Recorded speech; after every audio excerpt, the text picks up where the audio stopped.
At our holiday family gathering on New Year's Eve, my mom suddenly blurted out loud enough for everyone to hear, "Which man gave you the flu?"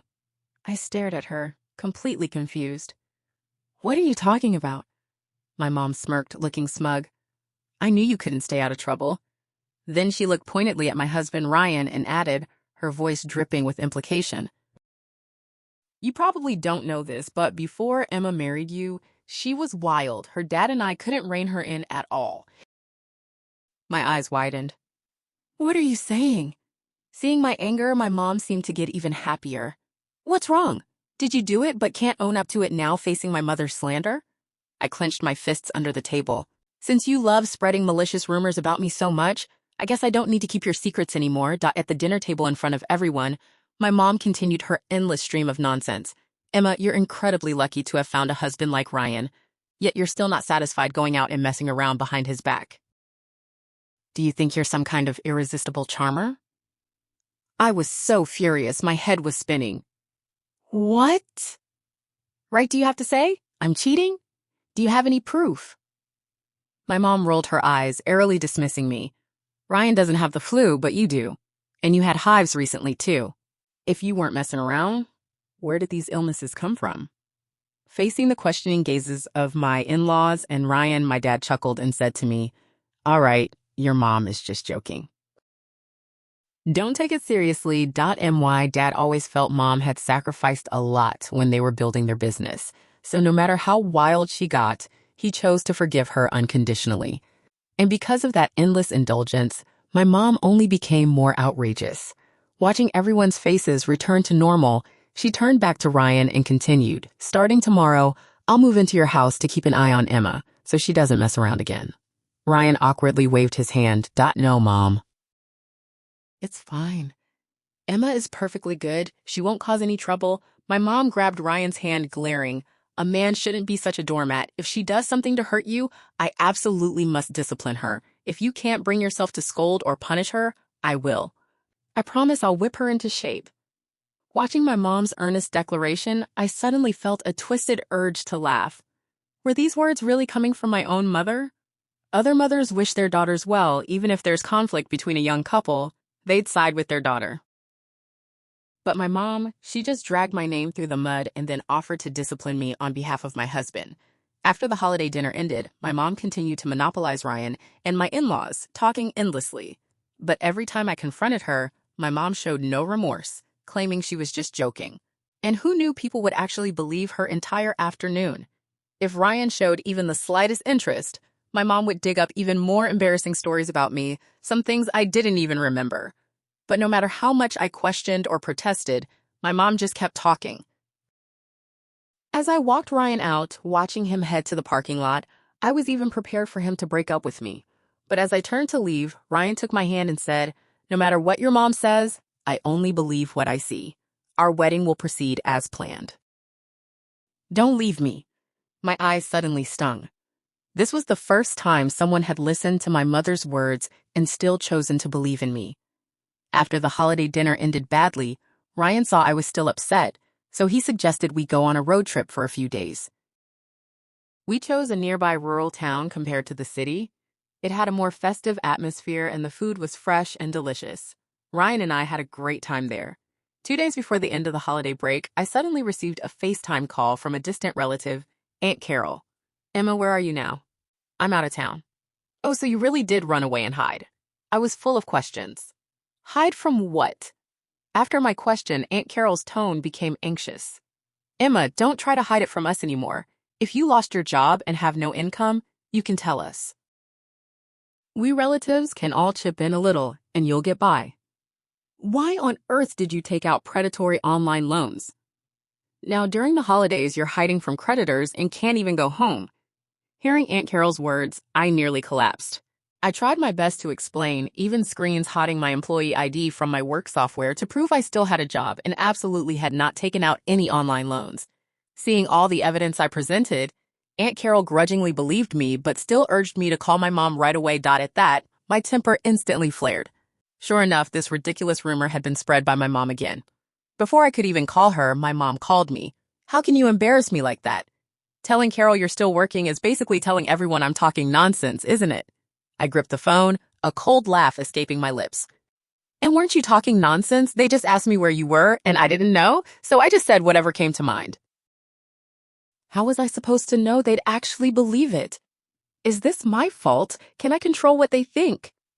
Listening to my mom's self-righteous excuses, I sighed deeply. But my mom wasn't done. Besides, with the economy slowing down, who knows, you might lose your job any day now. I could tolerate anything else my mom said, but this statement I absolutely could not. Who could understand how many rounds of assessments I went through to secure my position at the company among so many interns? Gripping the phone, I said, my voice low and steady, I'm not going to lose this job. I don't know if my tone was too cold, but my mom went silent on the other end. After a few seconds, she suddenly sounded excited. Don't be so absolute. Believe it or not, she was hopeless. I didn't want to hear her rambling anymore, so I hung up the phone. But later events proved I shouldn't have hung up. At least then I would have been somewhat prepared. After our holiday break, Ryan and I both returned to our respective jobs. Morning rush hour on the first day back was exceptionally congested, and of course, I hit every red light. A trip that usually took half an hour to the office ended up taking almost 50 minutes today. Rushing into the office, I noticed everyone looking at me strangely. Just as I reached my cubicle, Mr. Harrison, my director, appeared in front of me. Emma, can you come over here for a moment? What's wrong? Mr. Harrison's gaze was unreadable. He said in a low voice, "Just come with me." Before I even entered Mr. Harrison's office, heard my mom's voice. A sense of foreboding instantly shot through me. Opening the door, I found my mom inside, as expected. Besides Mr. Harrison, several company executives were also there, and the atmosphere was suffocating. My mom saw me enter and pointed at me directly. Even though you're my daughter, since you've done something to betray the company, I have to expose you. Rightfully. Last night, you sent all of our company's data to a competitor from your computer. What did I do? What did you do? My mom said. I saw it all. I gasped. As a financial professional, leaking company data was the gravest taboo. If the leaders actually believed her, I would be completely ruined. Sure enough, after hearing my mom's words, all the executives' eyes turned to me. I steadied my breath. Last night, you weren't even with me. Where did you see this? Which company data are you talking about? What's the competitor's name? My mom was speechless for a moment, but then quickly, her voice loud and clear. You're the one who contacted them. How could you not know? I looked her straight in the eye. I want to hear you say it. My mom's eyes darted around the leaders. Don't believe me, they can check her computer. There must be records.mr. Harrison's face was cold as he told me to open my computer. The data spreadsheet was right on my desktop. The last modification time was yesterday evening at 10:30 p.m. m.mr. Harrison's glasses glinted coldly. Why were you working on it so late? Because I thought it might be needed for a meeting on the first day back to work. So I just opened it to check before going to bed.mr. Harrison didn't say anything, but he immediately revoked my access to the company system. You'll take a few days off first. We'll let you know after the company has investigated everything thoroughly. With that, Mr. Harrison turned and walked away, not saying another word to me. My mom grinned, looking smug. Thought you had some amazing job, didn't you? All I did was say a few words, and they told you to pack your bags and hit the road, and you were foolishly working overtime every day. Now, you know they didn't care about you at all. Intense anger brought tears to my eyes. Involuntarily, I challenged her. Is this another one of your jokes? Do you know this could make me lose my job? My mom shrugged indifferently. So you lose your job? Just stay home and relax. That's the big deal. Fine. Since you love spreading rumors about me so much, I won't keep your secrets anymore. When I got home, I pulled out a yellowed piece of paper. Mom, does this look familiar? Seeing the paper in my hand, my mom's face instantly turned ashen. The document trembled in my hand as I held it up, watching the color drain from my mother's face.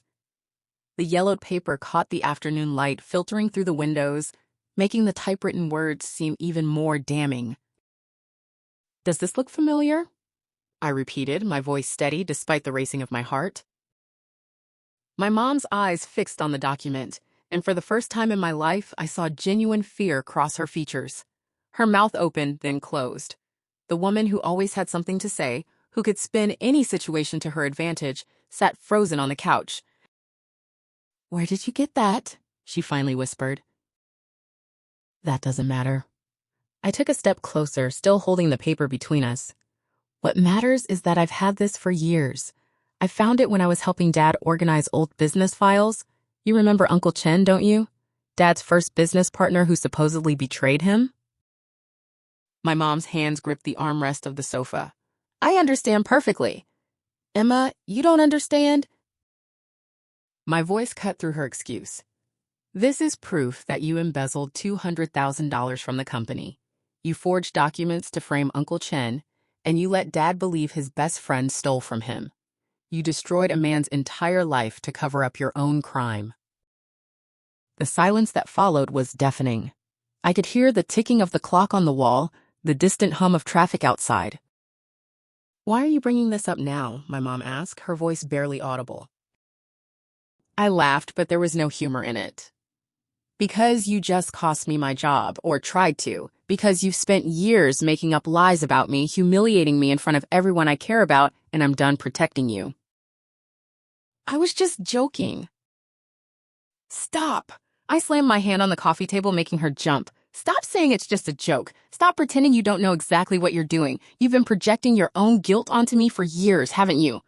Every lie you tell about me, every rumor you spread, it's because you can't face what you really are." My mom's face crumpled, but I couldn't stop now. The words had been building inside me for too long. "You're a thief and a liar, and instead of dealing with your guilt, you've spent decades trying to make me look just as bad. Well, I'm done. I'm done letting you destroy my reputation to make yourself feel better." "What are you going to do with that?" she asked, nodding toward the document, her voice shaking. I looked down at the paper in my hands. Part of me wanted to march straight to my father, to finally expose the truth. Part of me wanted to make copies and hand them out to everyone she'd ever lied to about me. "I haven't decided yet," I said honestly, "but I want you to think very carefully about what happens next, because if you keep spreading lies about me, if you keep trying to sabotage my career and my marriage, I will show this to Dad. I will show it to everyone. And your whole carefully constructed life will come crashing down." My mom's face was streaked with tears now, her makeup running in dark rivulets down her cheeks. "Please, Emma." "No." I folded the document and slipped it back into my bag. "You don't get to ask me for anything. Not after what you did today at my office. Not after years of making my life hell." I turned toward the door, then paused. "One more thing. If the company decides to press charges against you for hacking into my computer, I won't stop them. You made your choices. Now you live with the consequences." As I walked out, I heard her sobbing behind me, but I didn't look back. Ryan was waiting in the car. He took one look at my face and pulled me into his arms without saying a word. I let myself collapse against him, feeling the tension that had been holding me upright finally release. "How did it go?" he asked softly. "I confronted her. I showed her the document about Uncle Chen." Ryan pulled back to look at me. "The embezzlement proof?" I nodded. "I told her if she doesn't stop sabotaging me, I'll expose her to everyone, starting with Dad." "How did she react?" "She cried. She begged. But she didn't deny any of it." I leaned my head against the car window. I don't know if it'll actually change anything, but at least she knows I'm not powerless anymore. Ryan started the car. "Do you want to go home?" "Not yet. Can we just drive for a while?" We drove in comfortable silence through the city streets. The sun was beginning to set, painting the sky in shades of orange and pink. My phone buzzed repeatedly in my purse, probably my mom calling, but I ignored it. "My boss texted while you were inside," Ryan said eventually. "He said the IT department at your company found evidence of remote access on your computer. They're treating it as a security breach." Relief washed over me. "So they know it wasn't me?" "Looks like it. You should probably call Mr. Harrison tomorrow." I nodded, feeling some of the weight lift from my chest. At least my job might be salvageable. My phone rang again. This time, it was my dad. I hesitated, then answered. Hello? Emma. His voice was tight, controlled. Your mother just told me something very disturbing. Can you come back to the house? We need to talk, all three of us. My stomach dropped. What did she tell you? Just come back, please. 20 minutes later, Ryan and I pulled back into my parents' driveway. Dad was standing on the porch, his face grave. My mom was nowhere to be seen. She's inside, Dad said, reading my expression. Emma, is it true? Do you have proof that your mother embezzled from our first company? I looked at my father, this man who had worked so hard to build a life for our family, who had been betrayed by someone he trusted, who had never known the real truth. Yes, I said quietly. I found it years ago. I didn't tell you because I didn't want to destroy your marriage. But I can't keep protecting her when she's actively trying to destroy my life. Dad's shoulders sagged. He suddenly looked every one of his 60 years. Can I see it? I pulled out the document and handed it to him.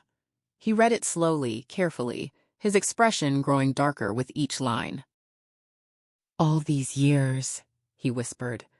All these years, I thought Chen betrayed me. I cut him out of my life. He tried to contact me to explain, but I wouldn't listen. I believed her. He looked up at me, his eyes wet. Why didn't you tell me? Because you love her. Because I was 17 when I found it, and I didn't know what to do. Because every time I thought about telling you, I imagined how it would destroy you, and I couldn't do it. Dad folded the paper carefully. Your mother has a lot to answer for. To me, to you, to Chen. But right now, I need to know what happened at your office today. I explained everything. My mom's accusation, the executive's questions, Mr. Harrison's suspension of my system access. She accessed your computer remotely? Dad's voice was ice cold now. She deliberately tried to make you lose your job? The IT department is investigating. They'll probably find her digital footprint. Dad's jaw clenched. She's gone too far this time. He turned toward the house. Wait here. Through the window, I could see Dad enter the living room where my mom was sitting. Even from outside, I could hear his voice rising, though I couldn't make out the words. Ryan squeezed my hand. My mom's responses were quieter, defensive at first, then pleading. You okay? I don't know. I feel like I should feel victorious or something, but I just feel tired. That's normal. You've been carrying this secret for a long time. The front door opened again.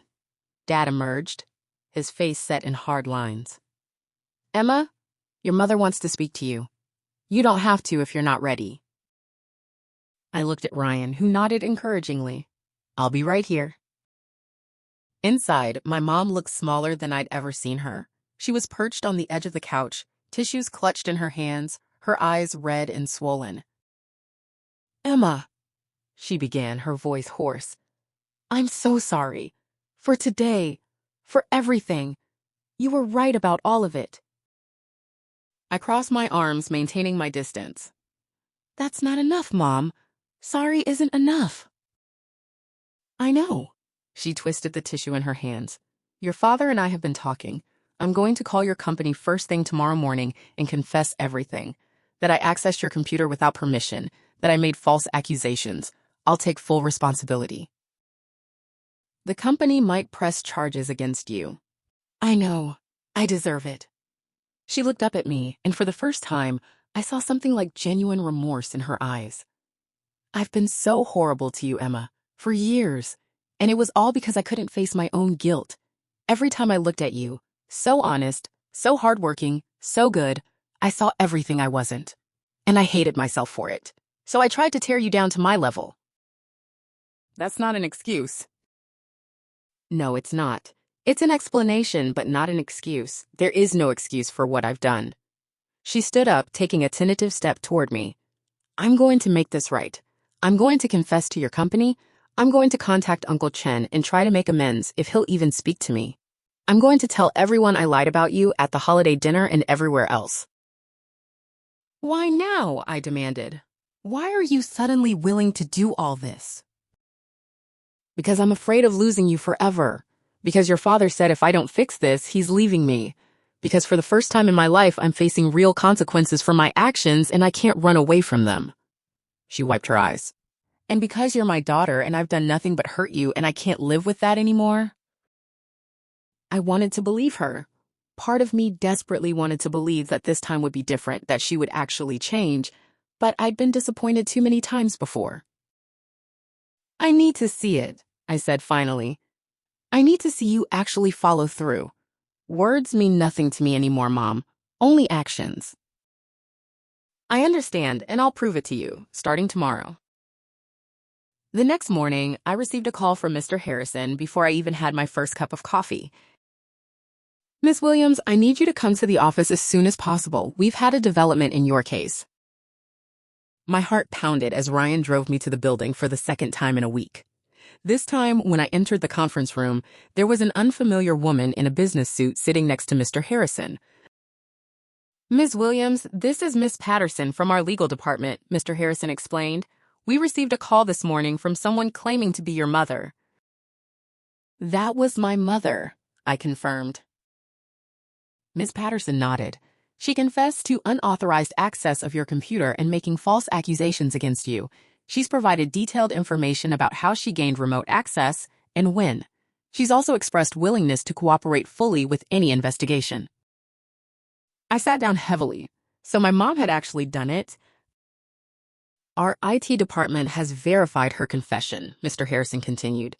The remote access logs match exactly what she described. Ms. Williams, I want to apologize again for how this was handled.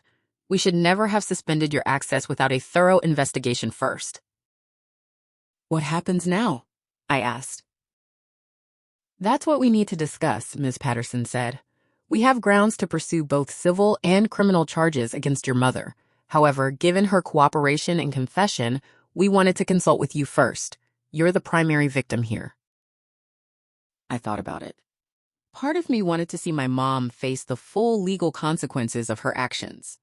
But another part of me, the part that was exhausted from years of conflict, just wanted it to be over. What would happen if you pursued charges? I asked.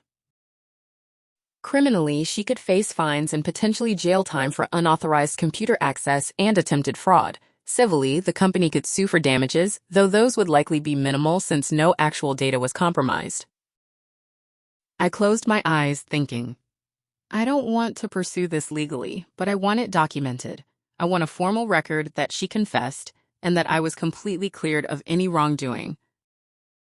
Mr. Harrison and Miss Patterson exchanged glances. We can do that, Miss Patterson said. We'll create a comprehensive report of the incident, including her confession, for your employment file. That way, if any questions ever arise about your integrity or reliability, there's a clear record of what actually happened. And my job? Mr. Harrison smiled for the first time since this whole ordeal began. Your job is secure, Ms. Williams. All your access has been restored, and we're implementing new security measures to prevent this type of breach in the future. We'd like you to return to work tomorrow, if you're ready. Relief flooded through me. Thank you, I'll be here. As I stood to leave, Mr. Harrison added, For what it's worth, you've handled this situation with remarkable professionalism. Your work has always been excellent, and this incident hasn't changed our opinion of you at all. Outside the building, I called my mom. She answered on the first ring. Emma? I just left the meeting with my company. They told me you confessed. I did. Her voice was quiet. I told them everything. Why didn't they press charges? They wanted to, but apparently you told them not to. There was a pause. Why would you do that for me? I leaned against Ryan's car, watching office workers hurry past on their lunch breaks. Because I'm tired, Mom. I'm tired of fighting, tired of being angry, tired of carrying all this weight. Seeing you in jail wouldn't fix anything. It wouldn't give me back the years you made miserable. It wouldn't heal our relationship. I don't deserve your mercy. No, you probably don't, but I'm not doing this for you. I'm doing it for me. Because holding on to this anger is poisoning my life, and I won't let you take anything else from me. She was crying now. I could hear it in her breathing. What can I do to make this right? Stop lying. Stop spreading rumors. Stop trying to control my life. Get therapy. Real therapy. Not just a few sessions you quit when it gets hard. Make amends to Uncle Chen. Be honest with Dad about everything. And give me space to decide when and if I want you in my life again. I will. I promise, Emma, I will. We'll see, I said, and ended the call. Over the following weeks, my life gradually returned to a new normal. I went back to work, where my colleagues treated me with the same professionalism as always. The whole incident became a story we didn't talk about, filed away in that category of awkward corporate moments everyone agrees to forget. Ryan and I continued with our wedding planning, though I made one significant change to the guest list. My mother was no longer invited. When I called to tell her, she accepted it without argument. I understand, she said. I don't like it, but I understand. You're protecting your special day, and after everything I've done, I can't blame you. Dad is still invited, I added. I hope you won't make that difficult for him. I won't, I promise. Your father and I are... She paused. We're working through a lot right now. We've started couples counseling. That's good. And I contacted Uncle Chen. Her voice wavered. He agreed to meet with me next month. I don't know if he'll forgive me, but I'm going to tell him the truth and try to make amends. That's a start. We talked for a few more minutes before I hung up. I didn't know if my mom would actually follow through on all her promises. Years of experience had taught me to be skeptical, but for the first time, I felt like I had some control over the situation. I'd set my boundaries, and if she chose to respect them, we might eventually rebuild something. If she didn't, well, I'd already accepted that possibility too. The day before the wedding, my dad came over to drop off some family heirlooms my grandmother had wanted me to have. Your mother wanted to send these, he said, handing me a small jewelry box. Pearls that belonged to her mother. She thought you might want to wear them tomorrow. I opened the box to find a delicate pearl necklace and matching earrings. They were beautiful, simple, and elegant. She's really trying, you know, Dad said softly. I know you have no reason to believe that, but she is. She's been going to therapy twice a week. She sent formal apology letters to Ryan's parents and to Aunt Carol. She met with Uncle Chen last week. How did that go? Better than expected. He's still angry, rightfully so, but he listened to her confession. She's agreed to pay back the money she stole, with interest. It won't undo the damage to his reputation, but it's something. I fingered the pearls, feeling their cool smoothness. I'm glad she's making these efforts, I really am. But I need to see sustained change, Dad. Not just weeks or months, but years. I can't let her back into my life just to have her destroy it again. I know, sweetheart, and I support whatever decision you make. He hugged me tightly. I'm just sorry I didn't protect you better all these years. I was so focused on being understanding with your mother that I failed to see how much she was hurting you. You were doing your best. My best wasn't good enough. He pulled back, his eyes serious. But I'm done enabling her. If she slips back into her old patterns, I won't make excuses for her anymore. You have my word on that.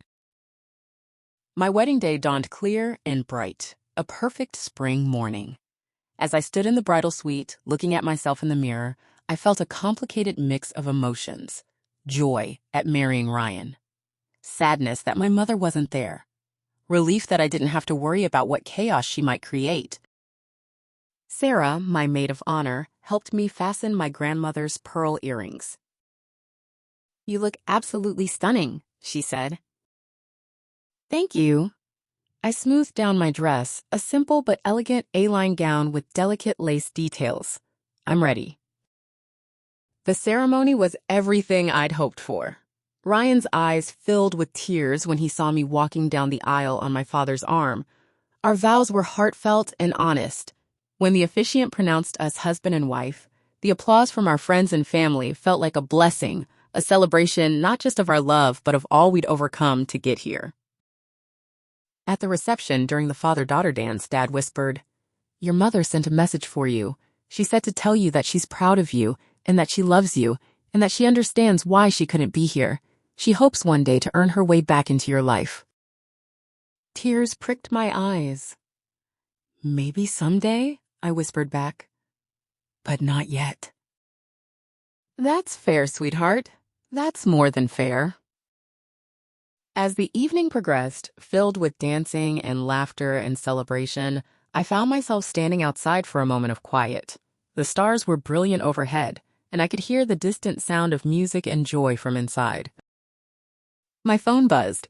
A text from an unknown number. Congratulations on your wedding day, Emma. You deserved better from me. I'm working to become someone worthy of being in your life again. With love, Mom. I stared at the message for a long moment, then typed back. Thank you. I hope your journey toward becoming better brings you peace. Take care of yourself. It wasn't forgiveness, it wasn't reconciliation, but it was acknowledgement, a door left slightly ajar for the future. Ryan found me there, slipping his arms around my waist from behind. Everything okay, Mrs. Matthews? I leaned back against him, feeling the solid warmth of his presence. Everything's perfect, Mr. Matthews. And in that moment, despite all the complexity and pain of my relationship with my mother, despite the uncertainty of what the future might hold, I realized it was true. I had married a man who believed in me, who stood by me even when my own mother tried to destroy my credibility. I had friends who supported me and in-laws who welcomed me. I had a career I was good at and proud of.